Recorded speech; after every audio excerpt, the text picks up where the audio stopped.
کہ انہو قال کہ نبی اکرم علیہ الصلوۃ والسلام نے فرمایا من تودع فلیستنثر، تم میں سے جو شخص من توضع جو وضو کرے فلیستنثر تو اسے چاہیے کہ ناک کو صاف کرے، یعنی پانی ڈال کے ناک کو صاف کرے۔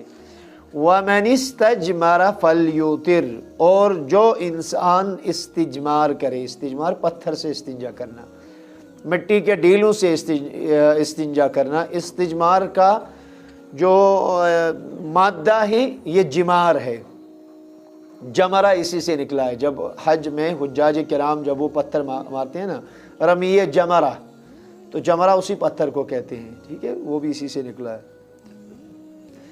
تو اس طرح کی حدیث جو ہے، دیکھیں میں تھوڑا سا اس میں جاؤں، یہاں پہ جو اوپر لکھا ہے نا کہ استنشاق والی حدیث جو ہے وہ کس نے بیان کی ہے؟ حضرت عثمان بن عفان نے، سنا لکھیے۔ تو عثمان بن عفان کی حدیث اگر آپ کو دیکھنی ہے تو وہ صحیح بخاری حدیث نمبر 159 ہے، اور اس کے بعد لکھا ہے عبداللہ بن زید سے بھی مروی ہے، وہ روایت آپ کو دیکھنی ہے تو صحیح بخاری حدیث نمبر 185 پہ دیکھ سکتے ہیں۔ عبداللہ ابن عباس رضی اللہ تعالیٰ عنہ کی روایت دیکھنی ہے تو حدیث نمبر 140 وہ ہم پڑھ چکے ہیں، تو وہاں پہ آپ اس کو دیکھ سکتے ہیں۔ اور یزن یہ روایت ہے نا کہ من تودع فلیستنثر ومن استجمر فلیوتر، اس طرح کی جو روایت ہے یہ مسلم، نسائی، ابن ماجہ، مصنف ابن ابی شیبہ، صحیح ابن خزیمہ، مسند ابی عوانہ اور سنن دارمی جیسی حدیث کی بڑی بڑی کتابوں میں اس طرح کے الفاظ آئے ہیں، یعنی متعدد مقامات پہ، ٹھیک ہے۔ پھر آگے اور ایک حدیث آئی ہے، باب الاستجمار وطرن، باب الاستجمار وطرن، یہ باب ہے استجمار کے بارے میں، وطرن یعنی مٹی کے جو آپ ڈیلے استعمال کرتے ہیں استنجا کے وقت، تو وہ تاک ڈیلے استعمال کرنے کے بارے میں یہ باب آیا ہے۔ حدثنا عبداللہ ابن یوسف، ہم سے حدیث بیان کی عبداللہ بن یوسف نے، قال وہ کہتے ہیں اخبرنا مالک عن ابی الزناد، وہ روایت وہ کہتے ہیں ہمیں خبر دی امام مالک نے، اور وہ روایت کرتے ہیں حضرت ابو زناد سے، ٹھیک ہے، وہ روایت کرتے ہیں عن الاعرج، امام حضرت اعرج سے رحمہ اللہ، عن ابی ہریرہ، اور وہ روایت کرتے ہیں صحابی رسول حضرت ابو ہریرہ رضی اللہ تعالیٰ عنہ سے، ان رسول اللہ صلی اللہ علیہ وسلم قال، کہ اللہ کے رسول صلی اللہ علیہ وسلم نے ارشاد فرمایا، اذا تودع احدکم، جب تم میں سے کوئی وضو کرے، اذا تودع احدکم، جب تم میں کا کوئی وضو بنائے، فلیجعل فی انفہ ماء، تو اسے چاہیے کہ وہ اپنی ناک میں پانی ڈالے، یہ وضو کرتے نشتی مزدی کے استراؤن آپ، ثم لیستنصر، یا ثم لیستنصر، پھر اسے چاہیے کہ ناک کو صاف کرے۔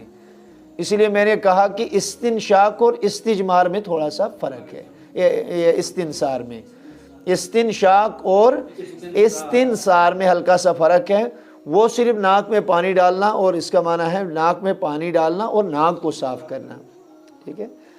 تو کہا گیا جو تم میں سے کوئی وضو کرے تو اسے چاہیے کہ وہ اپنی ناک میں پانی ڈالے، پھر اپنی ناک کو صاف کرے، یہ باب افتعال سے ہے، استنصر یستنصر۔ وَمَنِ اسْتَجْمَرَ فَلْيُؤْتِرْ، اور جو شخص تم میں سے استنجا کرے، مٹی کے ڈیلے استعمال کرے، فَلْيُؤْتِرْ، تو اسے چاہیے کہ وہ وطر کرے، وطر سے مراد وہ تاک ڈیلے استعمال کرے، چاہے 1 کرے یا 3 کرے یا 5 کرے، جتنا زیادہ اس کو کفایت کرتا ہے، زیادہ بھی نہیں کرنا چاہیے، کم سے کم 1 یا 3 جو ہے، 3 کا عدد زیادہ مسنون ہے، اس بارے میں متعدد روایات آپ کو ملیں گی۔ وَإِذَا اسْتَيْقَظَ أَحَدُكُم مِّن نَوْمِهِ، یہ حدیث آپ فقہ کی چھوٹی چھوٹی کتابوں میں پڑھ چکے ہوں گے۔ پھر کہا گیا وَإِذَا اسْتَيْقَظَ، اور جب بیدار ہو جائے، أَحَدُكُم، تم میں سے کوئی، مِّن نَوْمِهِ، اپنی نیند سے، فَلْيَغْسِلْ يَدَهُ، تو دھوئے وہ اپنے ہاتھ کو، قبل ان یدخلها فی وضوئہ، وضو نہیں پڑھیں گے اس کو، فی وضوئہ، وضو کہتے ہیں اس پانی کو جو وضو کے لیے رکھا گیا ہو. تو کہتے ہیں جو تم میں سے نیند سے بیدار ہو جائے تو بیدار ہونے کے بعد وہ ہاتھ کو برتن میں داخل ہونے سے پہلے اپنے ہاتھوں کو دھوئے. فَإِنَّ أَحَدَكُمْ، کیونکہ تم میں سے کوئی لا یدری نہیں جانتا، أَيْنَ بَاتَتْ يَدُهُ، أَيْنَ بَاتَتْ يَدُهُ، یدہ نہیں پڑھیں گے یدہ، باتا یبیت رات گزارنا فعل باتت، اور آگے ید جو آ رہا ہے نا وہ مضاف اور مضاف الیہ یعنی ترکیب اضافی ہو کے اس کا فاعل بن رہا ہے. ٹھیک ہے، ہاں وہ یدہ بنے گا. فَإِنَّ أَحَدَكُمْ، تو ان کے بعد أَحَدَكُمْ مضاف مضاف الیہ، تو یہاں پہ حالت نصب میں ہونے کی وجہ سے أَحَدَكُمْ لا یدری نہیں جانتا، أَيْنَ بَاتَتْ يَدُهُ، یہاں پہ یدہ نہیں آئے گا بلکہ یدہ، کیونکہ ید اس کا فاعل بن رہا ہے. اور ید چونکہ مؤنث استعمال ہوتا ہے، ید کیا قسم، ہاں ید مؤنث استعمال ہوتا ہے، اس لیے لکھا ہے باتت. اگر مذکر استعمال ہوتا تو باتا، جیسے ہم کہیں گے این بات الرجل، شخص نے یہ رات کہاں گزاری. لیکن جب ہاتھ کہیں گے تو چونکہ یہ مؤنث ہے تو اس لیے باتت واحد مؤنث غائب کا صیغہ ہے. چلے اس میں دو تین چیزیں میں آپ کو عرض کر دیتا ہوں. وہ یہ کہ حضرت امام شافعی رحمۃ اللہ تعالی علیہ کے نزدیک وہ کہتے ہیں کہ 3 ڈیلوں سے کم استنجا کرنا جو ہے وہ واجب ہے. ان کے نزدیک تین ڈیلوں سے استنجا کرنا کیا ہے، واجب ہے. اور ان کے پاس دلیل بھی ہے، وہ دلیل بھی دیتے ہیں. دیکھیں جتنے بھی مذاہب ہیں، مذاہب سے مراد جو ہیں یہ فقہی مذہب کی ہم بات کرتے ہیں. جتنے بھی مذاہب فقہ ہیں اس میں یہ ہوتا ہے کہ ان کے پاس ہر کسی کے پاس اپنے اپنے دلائل ہوتے ہیں. تو امام شافعی رحمۃ اللہ تعالی علیہ اپنے اس مسئلہ پہ یہ دلیل پیش کرتے ہیں کہ تریو میسی ڈیالوسیت یا کہیں فلیوسیت حسچ استنجا کرن واجب. وہ دلیل کیا دیتے ہیں؟ سنن ابی داؤد کتاب الطہارہ حدیث نمبر 40، سنن نسائی کتاب الطہارہ حدیث نمبر 44، ان عائشہ رضی اللہ تعالی عنہا ان رسول اللہ صلی اللہ علیہ وسلم قال، حضرت عائشہ ام المؤمنین رضی اللہ تعالی عنہا سے روایت ہے، وہ کہتی ہیں کہ اللہ کے رسول علیہ السلام نے فرمایا اذا ذهب احدکم الی الغائط، جب تم میں سے کوئی غائط کی طرف جائے، بیت الخلاء کی طرف جائے، فلیذهب معه بثلاثه احجار، تو اسے چاہیے کہ وہ اپنے ساتھ کتنے ڈیلے لے جائے؟ 3 ڈیلے لے جائے. یستطیب بہن فإنها تجزئ عنہ، تو وہ ان 3 ڈیلوں سے استنجا کرے کیونکہ 3 ڈیلوں سے اسے استنجا کرنا کفایت کر جائے گا. تو امام شافعی رحمۃ اللہ تعالی علیہ جو ہیں وہ اسی لیے 3 ڈیلوں کا ذکر کرتے ہیں اور کہتے ہیں کہ 3 ڈیلے جو ہیں 3 ڈیلوں سے استنجا کرنا جو ہے کیا ہے، واجب ہے. اور ہمارے نزدیک کیا ہے؟ ہمارے نزدیک یہ ہے کہ اگر ایک ہی ڈیلے سے انسان کی پاکی ہو جاتی ہے، صفائی ہو جاتی ہے، ایک کافی ہے. اور اگر 3 سے کرتا ہے تو وہ اس سے بھی بہتر ہے، اس سے اور بھی مزید پاک ہونے کا جو ہے اس میں احتمال ہے، مزید پاکی ہوگی تو وہ یہ بھی کر سکتے ہیں. تو 3 پتھروں سے کم سے بھی استنجا کرنا ہمارے نزدیک جائز ہے، لیکن ہمارے نزدیک اس کی شرط یہ ہے کہ صفائی ہو. اگر ایک ہی سے، کیونکہ کہا گیا ہے کہ وَمَنِ اسْتَجْمَرَ فَلْيُؤْتِرْ، جو استنجا کرے اسے چاہیے کہ وطر کرے. وطر مانے طاق، تو ایک عدد پہ بھی طاق بولا جاتا ہے. اگر اس لازماً نموتر مراد، لیکن حدیث میں آیا ہے کہ فَلْيُؤْتِرْ، تو وہ طاق ڈیلے استعمال کرے. اور ایک جو ہوتا ہے وہ بھی طاق ہو جاتا ہے، تو ایسی صورت میں پھر لازم آئے گا کہ ہم اس پہ پھر عمل ہی نہیں کرتے. اس لیے امام اعظم فرماتے ہیں فلیوتر جب کہا گیا ہے تو ایک بھی کفایت کرے گا بشرطے کہ صفائی ہو. اگر صفائی ہو جاتی ہے تو ایک سے بھی کافی ہے. اور اس میں یہ بھی پھر دوسری اہم بات یہ بھی ہو جائے گی کہ ونشت تطبیق دن، اگر حدیث تو ہے اگرچہ امام شافعی نے اس پر عمل کیا ہے اور انہوں نے اس دلیل کو پیش کیا ہے، لیکن کل ملا کر حدیث تو ہے، حدیث سنائی ہے۔ اگر یہ حدیث ہے تو امام اعظم ابو حنیفہ رحمۃ اللہ تعالی علیہ اس بارے میں کیا دلیل پیش کرتے ہیں، وہ کیا بیان کرتے ہیں اس بارے میں؟ تو ہمارے نزدیک یہ ہے کہ ہم 3 ڈیلوں سے استنجا کرنے کو استحسان پہ یعنی مستحسن ہونے پہ محمول کرتے ہیں۔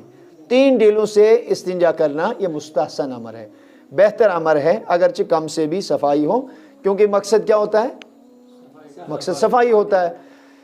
اگر امام شافعی رحمۃ اللہ تعالی علیہ جو ظاہر حدیث پہ گئے ہیں اور 3 کے عدد کے ظاہر پہ گئے ہیں اور انہوں نے اس کا لحاظ نہیں کیا ہے کہ اس میں شرط پاکی ہے اور تم جو ڈائریکٹ براہ راست کات پر گئی میت وہ عدد کی طرف گئے ہیں کہ 3 ڈیلوں سے کرنا ہے، تو ایسی صورت میں ان کے نزدیک تو پھر موجودہ دور میں جو ہم ٹیشو پیپر استعمال کرتے ہیں تو امام شافعی کے نزدیک پھر اس کا جواز ہی نہیں بنتا ہے، کیونکہ جب ان کے نزدیک 3 ڈیلوں سے استنجا کرنا واجب ہے اور کوئی شخص جو ہے وہ ٹیشو پیپر استعمال کرتا ہے اور 3 ڈیلے نہیں لے جاتا ہے تو لازمی طور پہ واجب چھوٹ جاتا ہے اور پاکی نہیں ہوگی۔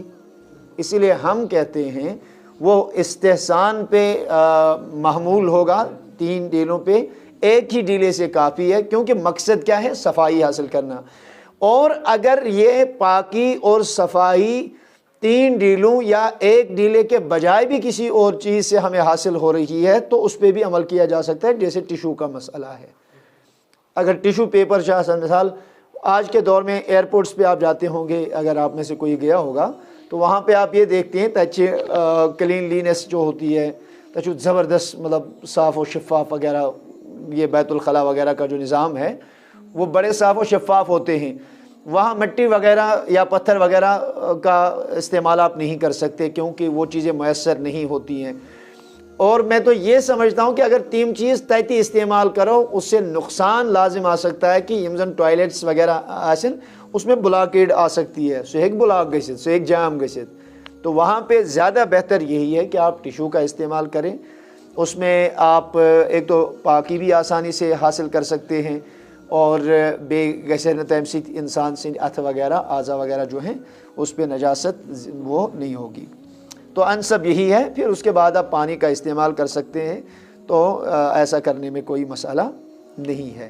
اور پیچھے ہم نے ایک بات یہ بھی بتائی تھی، پات کن کراوش جی تھی ایک چیز بیان، جب ہم نے گوبر وغیرہ کے مسئلے پہ بات کی تھی تو اس کا بھی آپ خیال رکھیں گے کہ ہم ساتھ استنجا انسان کرے تو مٹی کے ڈیلے لے اور ہڈی اور راؤس، عظم و راؤس، اس سے اللہ کے نبی علیہ السلام نے منع کیا کیونکہ اس کو جنات کی غذا قرار دیا گیا ہے، ٹھیک ہے۔ پھر اس میں الگ ایک بحث ہے، یہ شپتاک بالکل ایک ڈیفرنٹ بحث کی امام اعظم ابو حنیفہ رحمۃ اللہ تعالی علیہ کے نزدیک گوبر جو ہے وہ نجاست ہے، نجاست غلیظہ ہے۔ حالانکہ جو دور حاضر کے غیر مقلدین ہیں وہ تو گوبر کے بارے میں ان کے باضابطہ طور پہ فتاویٰ ہیں، وہ گوبر کو طاہر کہتے ہیں، اور یہ خدا نخواست ایسے ہم بات نہیں کر رہے ہیں، ان کی کتابوں میں باضابطہ طور پہ لکھا ہے وہ گوبر کو پاک مانتے ہیں۔ ایسا نہیں کہ خدا نخواستہ حلال جانتے ہیں، کھانے کی کوئی چیز ہے نعوذ باللہ، ایسا نہیں ہے، بلکہ پاک جانتے ہیں، ٹھیک ہے۔ استنجا وغیرہ کے بارے میں وہ اس کو پاک جانتے ہیں، تو اور وہ الزام لگاتے ہیں کہ امام اعظم ابو حنیفہ نے گوبر کو نجاست غلیظہ قرار دیا ہے، حالانکہ کسی اور نے ایسا نہیں کہا، جبکہ بذات خود امام شافعی رحمۃ اللہ تعالی علیہ سبن فتویٰ تھی گوبر کے متعلق، وہ بھی اس کو نجاست غلیظہ ہی کہتے ہیں، اور امام زفر رحمۃ اللہ تعالی علیہ ان کے نزدیک بھی گوبر جو ہے وہ نجاست غلیظہ ہے، اور امام ابو یوسف امام محمد ان کے نزدیک وہ نجاست خفیفہ ہے، لیکن نجاست پھر بھی ہے، طاہر وہ نہیں کہتے ہیں۔ تو جو غیر مقلدین حضرات کا یہ الزام ہے کہ امام اعظم اس بارے میں تنہا ہیں اور وہ گوبر کو نجاست کہتے ہیں، حالانکہ گوبر نجاست نہیں ہے۔ میں عرض کر چکا ہوں کہ امام شافعی بھی ان کے ساتھ میں ہیں، امام زفر ان کے ساتھ میں ہیں، امام ابو یوسف امام محمد، اگرچہ فرق تھوڑا سا یہ ہے کہ امام اعظم اس کو نجاست غلیظہ کہتے ہیں اور صاحبین جو ہے اس کو نجاست خفیفہ مانتے ہیں۔ اچھا، غیر مقلدین چاہتے ہیں یہ دلیل دیون، وہ کہتے ہیں ایک حدیث ہے کہ نبی پاک علیہ الصلوۃ والسلام چھُ اجازت دیُتمُت کہ ییٚتہِ تیٖر آسن گٔنڈِتھ تَتھ تیٖر وٲرِس منٛز ہٮ۪کو نٮ۪ماز پٔرِتھ. تیٖر وور یُس زَن چھُنہ آسان وور چھُ آسان نا ییٚلہِ تیٖر بند چھِ آسان کٔرِتھ. ٹھیک ہے. دیکھیے پہلی بات تو یہ ہے کہ وہاں گوبر کا تصور نہیں ہے, وہاں مینگنیاں ہوتی ہیں, ان کا حکم الگ ہے. یہ غلط استدلال. پہلے تو یہ کہتے ہیں گوڑیچن یم قیاس کے قائل ہی نہیں ہے, ان کے بڑے بڑے علماء. بہرحال آج کے دور میں تو یہ اب جان بچانے کے لیے ہاں اس کے قائل ہیں, لیکن وہ پہلے قیاس کو نہیں مانتے تھے, لیکن پھر اس پہ قیاس کرتے ہوئے گوبر کو کہتے ہیں کہ یہ جو ہے یہ پاک ہے, اور دلیل یہ دیتے ہیں کہ نبی پاک علیہ الصلوۃ والسلام فرمو تیٖر وٲرِس منٛز ای نٮ۪ماز. حالانکہ تیٖر وٲرِس منٛز نٮ۪ماز یِنُک یُس زن حکم چھُ ایسی حدیث ہے, لیکن اس کا مقصد یہ ہے کہ تیٖر ووڑ اگر بٔنِتھ آسہِ اَتھ اگر کُنہِ سایڈٕ یہ مینگنیاں وغیرہ وہ چیزیں وغیرہ نہیں لگی ہوں, یا اس کو تھوڑا سا صاف کر کے مصلی بچھایا جائے یا کوئی کپڑا رکھا جائے, تو وہاں پہ نماز پڑھنے میں کوئی حرج وغیرہ, وہاں پہ نماز وغیرہ پڑھنے میں کوئی حرج نہیں ہے. اچھا دوسری دلیل غیر مقلدین حضرات یہ بھی دیتے ہیں کہ مدینے کے چند افراد جو تھے اہل ارینا, حدیث ارینا کے نام سے ایک حدیث صحیح بخاری میں منقول ہے اور حدیث کی دیگر کتابوں میں آئی ہے. وہ ایک طویل واقعہ ہے کہ انہوں نے معاہدہ شکنی کی, نبی پاک علیہ الصلوۃ والسلام کے چرواہے کا قتل کیا, پھر اللہ تعالیٰ نے ان پہ خارش ڈالی, تمن درائے یم تم کیا ونان واو پیت, اور تمن سٹھا کشن یوان. تو پھر جب وہ حضور علیہ الصلوۃ والسلام کے پاس اس کی دوا ڈھونڈنے کے لیے گئے تو اللہ کے نبی نے فرمایا صلی اللہ علیہ وسلم تم اونٹوں کا پیشاب اور ان کا دودھ پیو. تو چیو اونٹن ہند پیشاب تھی تو اونٹن ہند دودھ تھی. گۄڈنیُک چیز گژھِ یہ یاد تھاؤن کہ یہ چیز وحی حقیقت میں وحی الہی تھی کہ اللہ تبارک و تعالی یہ جانتا تھا کہ ان کی شفا جو ہے وہ اسی میں ہے. تو اب اس بات پہ لے کے کسی اور کا قیاس نہیں کر سکتے, اور یہ حضور کا خاصہ تھا کہ ان کو اس چیز کی تجویز کی, باقی امت کے حق میں ایسا معاملہ نہیں کہ کوئی شخص آج ایسا ہو سدے پہ اونٹ سند پیشاب, حالانکہ کچھ کہتے ہیں کہ اونٹ سند پیشاب ہے کو چت نہیں, وہ اہل ارینا کے ساتھ خاص تھا. آج کے دور میں ایسا کچھ آپ نہیں کر سکتے. اور اگر وہ یہ حدیث انن تم بے اور وہ بطور دلیل اس حدیث کو بھی لاتے ہیں, دیکھو کہ نبی پاک علیہ الصلوۃ والسلام وون تمن تُہۍ کٔرِو سا استعمال اونٹن ہند پیشاب تہِ تہٕ اونٹن ہند دۄد تہِ, اور وہ اس کو دلیل بناتے ہیں کہ امیک مطلب یہ ہسا گو کہ یہند ماز اس یمن جانورن ہند کھیون, ان کا گوبر وغیرہ جو ہوتا ہے وہ طاہر ہے, وہ پاک ہے. حالانکہ اس حدیث میں بھی گوبر کا ذکر نہیں ہے, اس میں پیشاب کا ذکر ہے. تو شو بات سمجھ میں, تو یہ حدیث بھی ان کے مذہب کے موافق نہیں ہے. یہاں بھی وہ اس طرح کی جو بات کرتے ہیں تو ان کا ایسا کرنا جو ہے وہ بھی درست نہیں ہے. اچھا مزید اس میں دو تین چیزیں میں اور ایڈ کرتا ہوں, وہ یہ کہ اگر استنصار کہیں گے تو استنصر یستنصر استنصارن, استنصار تو استنصار کس کو کہتے ہیں؟ ناک میں نہیں, ناک صاف کرنا, جسے نشت میں آب تراؤنے ویز پت نہ صاف کریں یا دڑ چھ دیون تو اس کو الاستنصار کہتے ہیں.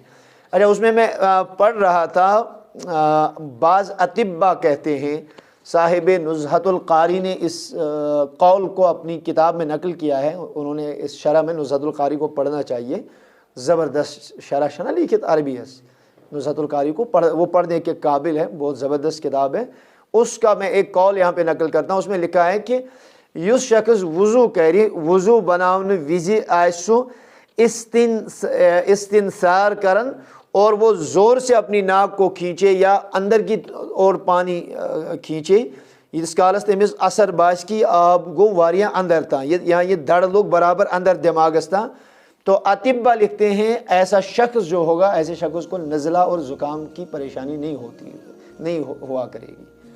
سو گیس نے دائمی نزلوک دائمی زکامک ہیکنے سو زہی تھے اس میں وہ ملوث نہیں ہو سکتا ہے, اس میں شکار نہیں ہو سکتا ہے. تو یہ بھی اس میں یہ بھی حکمت ہے. اچھا چند ایک روایت کا ہم تھوڑا سا تذکرہ کرتے ہیں. ابو الزناد اب یتمز آخ حدیث نمبر 162 جو ابھی ہم نے پڑھی باب الاستجماری وطرن والی حدیث میں, ابو الزناد جو ہیں اسی نام سے کو شہرت ہوئی, عبداللہ ابن زکوان ان کا نام ہے. سن 64 میں ان کی ولادت اور 30 ہجری میں ان کا انتقال ہوا۔ اصح الاسانید، جب یہ مالک عن نافع عن ابن عمر، یہ سند تو کن تہ شی لبیو اور اس میں جو ہیں ابو الزناد بیچ میں آتے ہوں تو یہ سمجھ لیے کہ یہ سب سے صحیح سند ہے۔ عبداللہ ابن عمر کی احادیث کے لیے یہ سند ابو الزناد عن مالک عن نافع عن ابن عمر، جب یہ سند آپ کو ملے گی تو یہ سب سے اعلیٰ درجے کی سند ہوگی۔ کیا جی ابو الزناد ثقہ ہیں، حجت الحدیث ہیں، بلکہ یم زن یہند شاگرد چھ وہ بہت ان کا ذکر کرتے تھے، حجہ کہتے تھے، حجت الحدیث، صالح الحدیث، فقیہ العصر ان کو کہتے تھے، احادیثہ مستقیمۃ کلھا، اور 20 سے زائد محدثین نے ان کو ثقہ کہا ہے۔ اس کے بعد اعرج آتے ہیں، حضرت اعرج جو ہیں عبد الرحمن بن ہرمز ان کا نام ہے، 117 ہجری میں ان کی وفات ہوئی ہے، حضرت ابو ہریرہ کے اصحاب میں سے ہے۔ شہ افراد جن کو اصحاب ابو ہریرہ کہا جاتا ہے تمو شیو منشو آخ حضرت اعرج عبد الرحمن بن ہرمز رحمۃ اللہ تعالی علیہ، اور ان کا یہ احادیث لکھا کرتے تھے۔ آگے زبان روایت کروں، دوسرا یہ لکھا بھی کرتے تھے، قرآن بھی لکھا کرتے تھے اپنے ہاتھ سے، اور زبانی پھر وہ حدیثیں بھی یاد کرتے تھے، اور قرآن کریم کی آیات مبینات کو بھی حفظ کیا کرتے تھے، ٹھیک ہے۔ اور کئی ائمہ نے ثقہ کہا ہے، اور حضرت ابو ہریرہ کی روایات کو لے کے حضرت اعرج جہاں روایت کرتے ہیں تو کہتے ہیں اعلم بابی ہریرہ، حضرت ابو ہریرہ کی روایت کو جاننے والے سب سے زیادہ یہی ہیں، ٹھیک ہے۔ اسی لیے ان کو کثیر الحدیث بھی کہتے ہیں۔ کیا جی صحابہ مز کیم سے سائیں کو زیادہ روایات کریں، حضرت ابو ہریرہ رضی اللہ تعالیٰ عنہ نے، تو ابن سعد نے ان کو کثیر الحدیث اسی لیے کہا کیونکہ یہ حضرت ابو ہریرہ کی روایات کو زیادہ جاننے والے ہیں، اور دیگر نے ثقہ کہا ہے۔ اور ایک راوی اس میں ابو ہریرہ ہیں، ان کا تذکرہ انشاءاللہ الگ ہم درس میں کریں گے، کیا اس وین مختصر ٹائم، کیونکہ ان کا تذکرہ انشاءاللہ ہم تھوڑا تفصیل سے کریں گے۔ اور یہ حدیث جو ہم نے استجمار کی بیان کی، یہ ابو داود، مسلم، نسائی، ابن ماجہ، دارمی اور دیگر محدثین نے اس کی تخریج کی ہے اور اپنی اپنی حدیث کی کتابوں میں اس کا ذکر کیا ہے۔ پھر اس میں حدیث میں ایک بات یہ بھی آئی تھی کہ یس انسان نندر وحی وَإِذَا اسْتَيْقَظَ أَحَدُكُم مِّن نَوْمِهِ فَلْيَغْسِلْ يَدَهُ قَبْلَ أَن يُدْخِلَهَا فِي وَضُوئِهِ، وضو کے برتن میں یا وضو کے پانی میں ہاتھ ڈالنے سے پہلے اپنے ہاتھوں کو دھوئے۔ یہ حدیث رسول صلی اللہ علیہ وسلم ہے۔ یسنن جو دیکھیں اب اس میں مسئلہ یہ ہے کہ اس سے مراد رات والی نیند ہے یا دن والی نیند ہے۔ اکثر محدثین نے رات والی نیند مراد دی ہے، لیکن ہمارے نزدیک اس سے مطلقاً نیند مراد ہے، اگر چاہے دہلشوں کا چاہے رات کی۔ کیوں آگے چل کے بچچات یوان وجہ کیا شو کہ اس کیا ات پٹ راوی، اور وہ وجہ یہ بیان کی گئی ہے فَإِنَّهُ لَا يَدْرِي أَيْنَ بَاتَتْ يَدَهُ، اسے تو پتہ ہی نہیں کہ اس کے ہاتھ نے کہاں پہ رات گزاری، وہ وقت کہاں پہ گزارا۔ تو وہ دن میں بھی انسان کو اتنی غفلت طاری ہو سکتی ہے، جب سو گیا اسے کہاں پتہ ہے کہ اس کا ہاتھ کہاں گیا۔ تو اب رات کا اس لیے ذکر کیا کیونکہ انسان عموماً رات میں ہی سوتا ہے، اور یہ قید اتفاقی ہے، یہ کوئی قید احترازی نہیں ہے، ٹھیک ہے۔ تو چاہے دن میں ہو چاہے رات میں ہو، دونوں صورتوں میں یہی ہوگا۔ اغلب معاملہ چونکہ رات میں سونے کا ہوتا ہے، اسی لیے رات کا ہی حدیث میں ذکر کیا گیا ہے، ورنہ دن میں بھی کوئی سوئے تو یہی حکم ہوگا۔ اچھا، ہمارے نزدیک یہ سنت ہے، بعض ائمہ نے اس کو واجب کہا ہے۔ واجب نہیں، سنت ہی ہے، کیونکہ اس میں احتمال نجاست ہے۔ ممکن چھو کہ امیشن پائی کہ اتھ کپیر گو، کوئی حتمی اور یقینی بات یہ نہیں ہے کہ اس کا ہاتھ جو ہے وہ نجاست کی جگہ پہ بھی گیا ہو، تو احتمال کی وجہ سے ہم حکم دیتے ہیں کہ ہاتھوں کو وہ دھوئے، اور یقین یہاں پہ نہیں ہے۔ جب یقین نہ ہو اور قطعی یہ ظن غالب بھی اس پہ نہ ہو، صرف فقط ظن تک ہو یا احتمال کی حد تک ہو، تو جو حکم وہاں پہ ہوگا تو اس حکم سے جو ہے اس سے واجب یہ لازم نہیں آئے گا، اس سے وجوب کا حکم نہیں نکلے گا، زیادہ سے زیادہ اس سے سنت کا حکم اس سے ثابت ہو سکتا ہے۔ اچھا، اور اس میں یہ بھی ہے کہ دویم چیز شو حدیث میں یہ تھی کہ یہ شو احتیاط، آپ وضو کرنے جا رہے ہیں تو پہلے اپنے ہاتھ کو دھوئیں. اس میں احتیاط زیادہ ہے کہ اگر اتھن چاہے پاکی آس یا نہ آس پھر بھی ہاتھ صاف ہو جائیں گے. اور اتھ مجھے یہ تھی یاد تھاؤن کہ جو برتن ہوگا لازمی طور ات یہ لڑ پھرن یا اگر لوٹ وغیرہ اس سے پہلے پانی نکالے. ایسا نہیں کہ اپنا ہاتھ اٹھا کے اس میں ڈال دیا. اور اگر ہاتھ پہ نجاست لگی ہو, تھوڑی سی نجاست لگی ہو اور یقین ہو کہ نجاست لگی ہے اور برتن میں پانی بھرا ہوا ہے, اس میں ہاتھ ڈال دیا تو پورا پانی نجس ہو جائے گا. احتمال یہ پتہ نہیں ہے کہ ہاتھ پہ نجاست لگی ہے یا نہیں لگی ہے, ٹھیک ہے. اس کے بعد لیکن بے وضو ہے, اس کے بعد بھی ہاتھ ڈال دیا, اگرچہ ناپاک نہیں ہوگا لیکن مستعمل ہو جائے گا.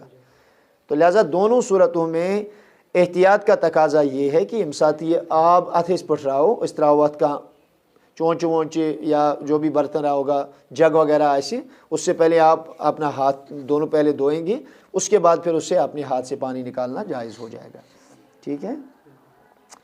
اور کیا جی ما اضیل به حدث او استعمل في البدن على وجه القربة ويصير الماء مستعملا مجردا بانفصاله عن الجسد. یہ چھو پرمت حدیث یمن فقہ چن کتابن مز کہ یلی وضو کرنے خاطر یا قربت کی نیت سے پانی استعمال کیا, اعضائے وضو سے پانی جدا ہو گیا, پانی مستعمل ہو گیا.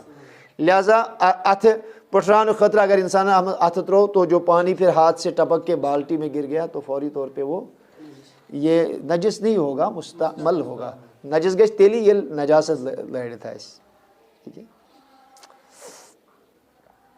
وضو میں اچھا دویم چیز یہ تھی, وضو میں نیت شرط نہیں ہے تو خود بھی پانی میں اگر ہاتھ چلا گیا تو پانی جو ہاتھ جو ہوگا وہ پاک ہو جائے گا. وضو مجھے ایسے نزدیک نیت شرط کے یعنی بلا نیت اگر انسان اتھ تروکات مز آبس مز ہاتھ تو صاف ہو جائے گا لیکن ہاتھ کی وجہ سے پانی مستعمل ہو جائے گا. اس نزدیک ماشی نیت وضوس مز لازم, حتیٰ کہ آپ کتابوں میں آپ پڑھیں گے اگر کہاں انسان اس کلی بیٹھی بیٹھی پکن کلی بیٹھ بیٹھے اس انسان اس کا پاؤں پھسلا اور وہ پانی میں گر گیا, پانی وغیرہ صاف تھا